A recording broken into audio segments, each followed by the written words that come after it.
In this guide, I'm going to show you how you can create and join a private server here in Soccer Zero on Roblox. Before we do get into this guide, make sure to like the video and subscribe to the channel with all notifications on. It really does help the channel and it lets us know that you want more content like this. We'd greatly appreciate it. And if at any point throughout this guide you had any questions, just ask them down in the comment section below and we can help you out further. I'm going to be doing my best to reply to every single comment down there.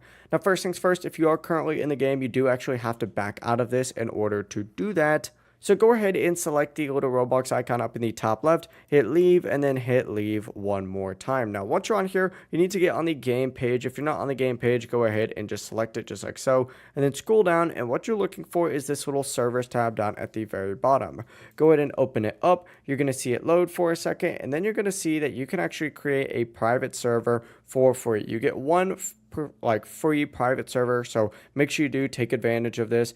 Create it, and then of course you can go ahead and customize it just by hitting this little pencil icon, making it so friends can join. You can make specific people able to join, and then of course you can also generate a link if anyone wants to use that. You're more than welcome to. But then from here, just back out of this section, hit join, and you'll be loaded into your own private server, and that's the full process. If you guys had any questions, ask them down in the comment section below, and we can help you out further. I'm going to be doing my best to reply to every single comment down there. Before you do leave this guide, though, make sure to like the video and subscribe to the channel with all notifications on. It really does help us out, and it lets us know that you want more content. Have a great rest of your day, though. Peace.